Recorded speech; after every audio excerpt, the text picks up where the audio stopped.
Kristo. Nagpupuri kami sa'yo, Panginoong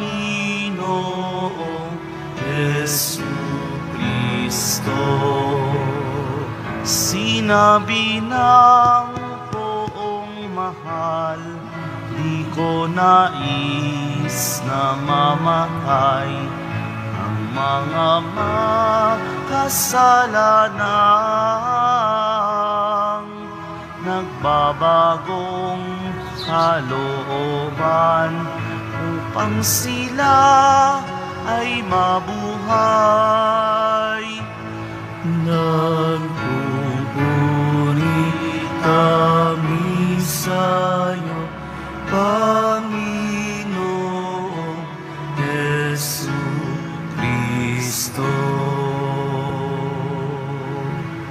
Sumainyo ang Panginoon. At sumayo rin. Ang mabuting balita ng Panginoon ayon kay San Lucas. Papuri sa iyo, Panginoon. Noong panahong iyon, nakita ni Jesus ang isang publikano na nagngangalang Levi, nakaupo sa paningilan ng buwis.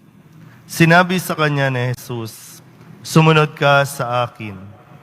Tumindig si Levi, iniwan ang lahat at sumunod kay Jesus.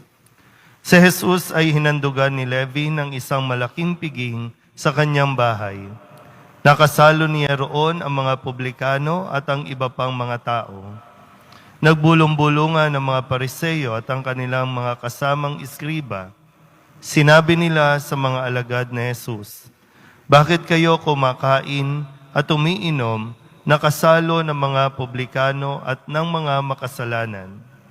Sinagot siya ni Jesus, "Hindi nangangailangan ng manggagamot ang walang sakit, kundi ang may sakit.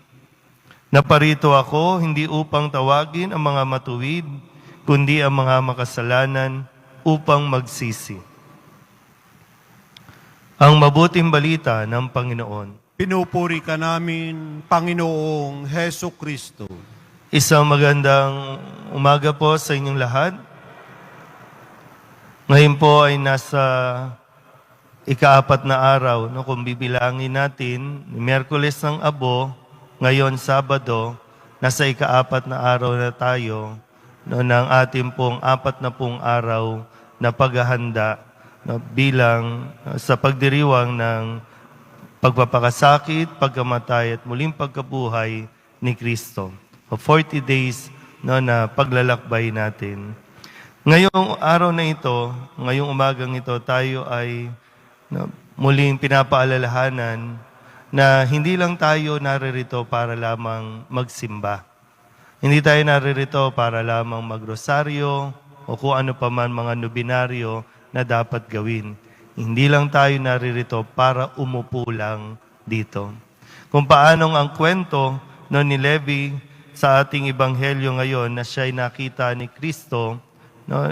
At si Levi, tinuturing na isang makasalanan, ay tinawag ni Kristo at sinabihan na sumunod sa akin. Na siya rin namang ibinabato at binibigay sa atin na pangungusap na tayo po ay pinasusunod ni Kristo sa Kanya. Muli, no? Babalik ko. Hindi tayo naririto para lamang umupo at lalo tigit para lamang, no, mahalaga yung nandito ka at makinig.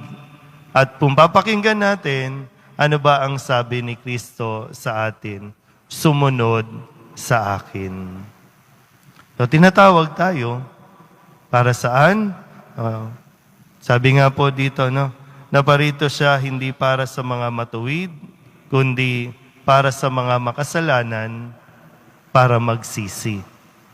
So, tiyakin natin, no, nasa loob ng 40 araw na ito na hindi natin makaligtaan na tayo po ay makapagkumpisal, tayo po ay makapagnilay at talagang lubusang makahingi ng tawad sa ating mga nagagawang pagkakasala. Amen?